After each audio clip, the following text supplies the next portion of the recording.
An old, ragged man carrying a sack walked into a bank and declared, "This bank is mine." The crowd laughed, and security advanced to escort him out. But when he opened the sack, everyone was shocked. The afternoon sun cast long shadows over the quiet streets of Rockview, a small town in the state with quiet streets where nothing ever seemed to happen until that day. The doors of Chase Bank swung open with a creak, and in walked an old man, his face half hidden beneath the brim of a worn cap, his bent body carrying a heavy sack made of rough cloth over one shoulder. The fabric was stained by time and use. The few customers in the lobby barely looked up, while the bank workers behind the shiny counters shared small, knowing smiles. He looked like a man who might wander in asking for a few coins instead of making a deposit.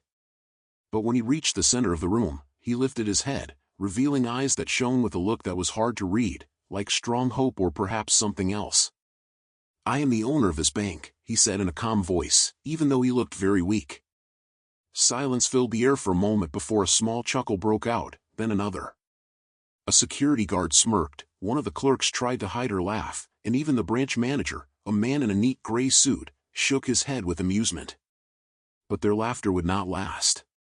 Soon, they would see that this was no joke. The laughter spread through the bank like ripples in a pond as a young teller, no older than 25, leaned over to her friend and whispered something while trying not to grin too wide. The security guard, a big man with a badge that read Stephen, folded his arms and stepped forward. "Sir," Stephen said in a firm, heavy voice, "I think you're confused. Maybe you should sit down while we call someone to help you." The old man did not move. Instead, he shifted the sack on his shoulder and let it drop onto the marble floor with a heavy thud, a sound that made everyone stop laughing for a moment.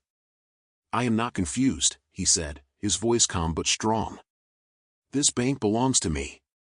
The branch manager, a middle-aged man named Mr. Temple, sighed and stepped forward. He was used to dealing with upset customers, but this was something new. "Sir, with all due respect, I don't think that's possible," Temple said, giving a kind, patient smile, the kind you might give a lost old man. "Do you have an account here?" The old man tilted his head slightly, his wrinkled face hard to read. "Account? Son, I built this bank." A small laugh came from the crowd, weak and unsure. Stephen, the security guard, stepped a little closer, his hand near his belt. "All right, sir, I think it's time you tell us what's in the sack." The old man finally smiled, but it was not a smile that made people feel happy. It was slow and careful, a smile that held old memories and something else, too. He bent down, his fingers wrapping around the rough burlap, and when he opened it, the room changed. The laughter stopped, and a hush fell over the bank as everyone understood. What they had expected to be a pile of old junk, maybe a few coins, was not what they saw. Bundles of old, faded banknotes tumbled onto the marble floor, thick bunches wrapped in paper bands stamped with Chase Bank's first logo, a logo that had not been used for over 50 years.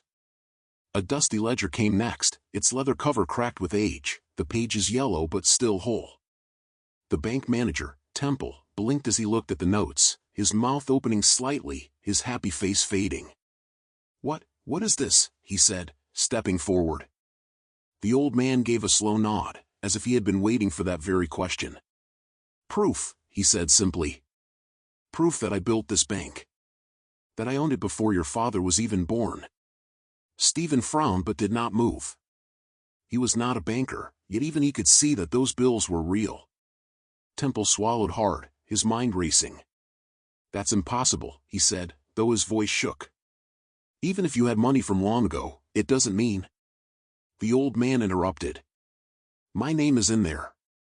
Temple paused, then crouched and lifted the book with careful hands. He flipped through the brittle pages until his fingers finally stopped moving. His eyes looked at the old man in shock. "C.K. Kirby," he whispered. The old man nodded. "That's me." A woman near the counter gasped, and a man near the door muttered something quietly.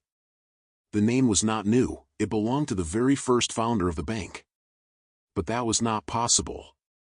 C.K. Kirby had been gone for many years, thought to be dead. Temple shook his head. "That can't be you. C.K. Kirby would be over 100 years old by now." The old man's eyes shone. "And yet, here I am." A heavy silence filled the bank. No one laughed anymore. The weight of the silence pressed down on the room like a thick fog. No one spoke. No one moved. The only sound was the slow, careful flipping of ledger pages as Temple looked through the records, his face growing paler with each passing second. "This ledger is over 60 years old," he started, his voice barely above a whisper. "This ledger is by the old man, C.K. Kirby, or so he claims." The old man let out a small chuckle, though it carried no humor.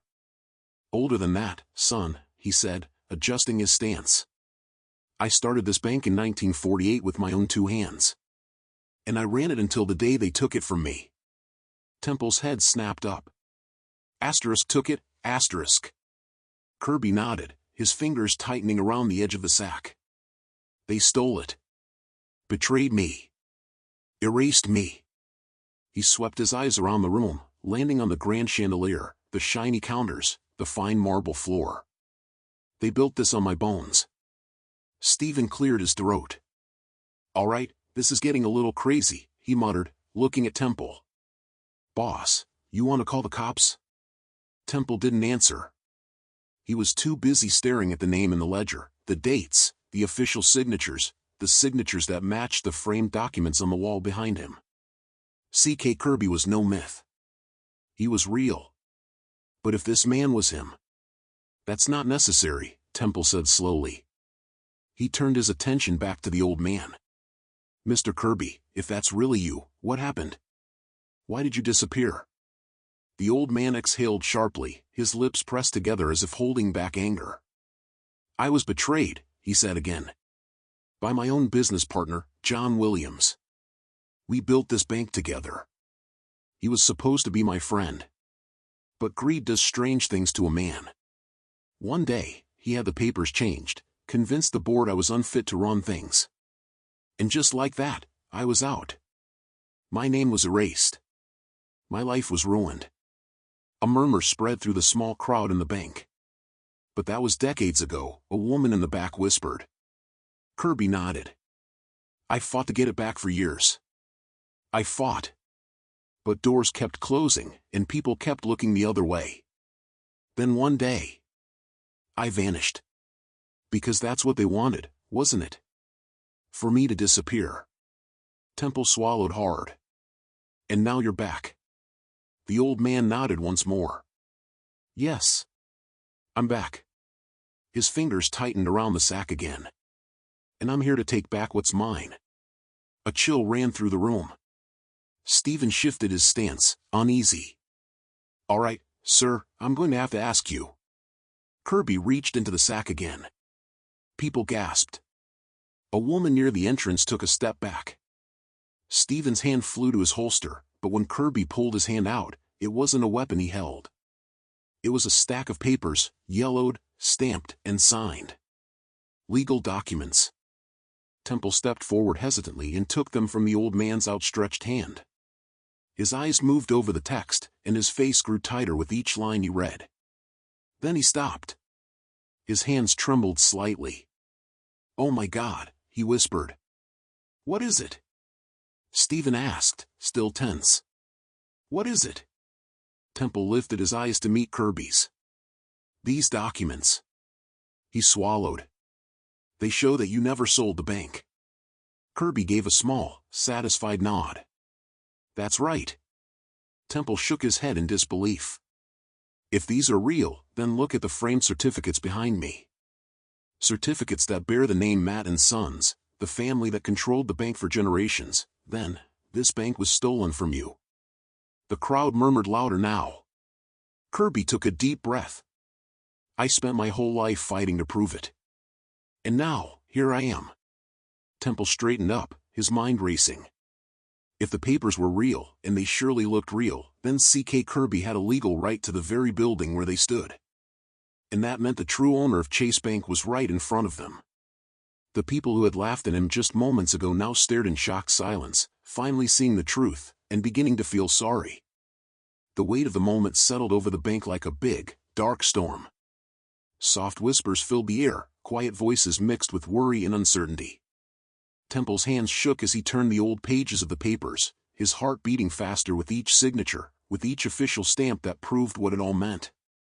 The old man stood very still, his presence now very serious. He had come into the bank as a joke, a lost man from the past, thought to be just a confused wanderer. But now, he was something else entirely, a strong force. The ghost of a long-hidden truth was showing itself in the shiny floors, the high ceilings, the grand chandeliers. Every part of the building was built on stolen dreams, a monument to lies. And the man who had been cast aside, forgotten, had come back. Temple sighed hard, his thoughts spinning. This was more than just an embarrassing moment, more than an old man with an unbelievable tale. This was a reckoning. If the papers were real, and they surely looked real, then the whole history of Chase Bank was a lie. The workers who had once been amused now stood very still, their eyes shifting between Temple and the old man. The customers who had once not cared now clutched their belongings even tighter, as if caught in something much bigger than themselves. The security guard shifted uncomfortably, his fingers still near his belt, unsure whether this moment required strength or caution. Outside, the world went on. Cars drove by on the street, and people walked past, unaware of the big truth coming out inside the bank. But inside, time felt very slow. The old man bent down and lifted a bundle of the old banknotes from his sack. He ran his fingers over the worn paper, as if touching the past, a past when he had once possessed wealth, power, and trust, only to have it all taken away. The heavy years sat on his shoulders, yet his hands remained steady. Temple felt his throat tighten. He had spent his whole career believing in the bank's history, its rules, its old ways. And now, that strong foundation was crumbling beneath him. A choice lay ahead. Would they speak the truth? Fix the past? Make things right? Or would they hide it again? The room stayed silent. Somewhere far away, a clock chimed the hour. And the old man waited. The air inside the bank had changed.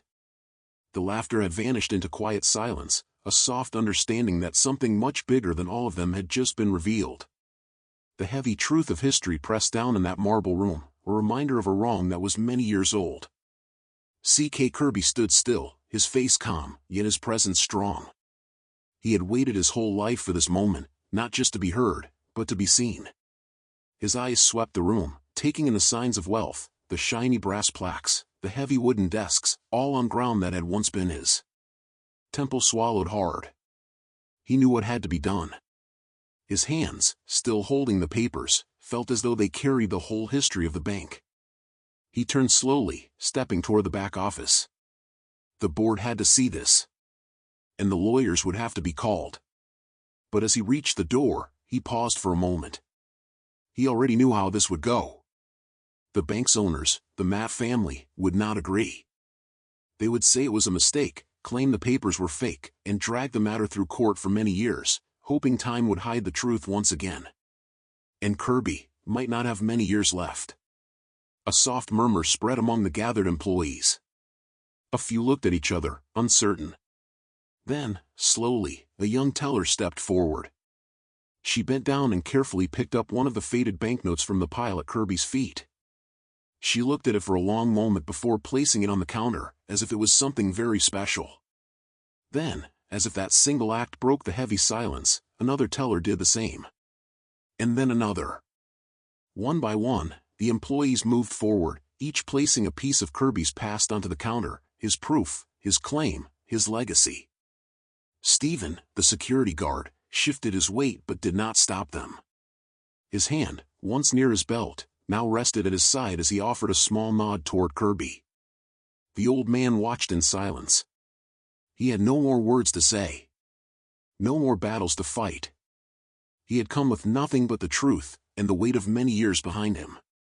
And now, for the first time in decades, he was finally being seen. Temple finally spoke, his voice quieter than before. "This isn't over," he murmured, more to himself than to anyone else. No. It wasn't over. But it had begun. C.K. Kirby let out a slow breath. He turned and walked toward the door, his steps measured and sure. He did not look back. He did not need to. Because for the first time in a very long time, he had won. As the sun dipped below the horizon in Rockview, a new chapter began for Chase Bank, a chapter built on truth, justice, and the courage to reclaim what was once lost. Thank you for watching. If this story resonated with you, sparked your curiosity, or challenged your view of the past, join our community. Hit like, subscribe, and share your thoughts in the comments below. Your voice matters, and together, we can unearth more hidden stories waiting to be told.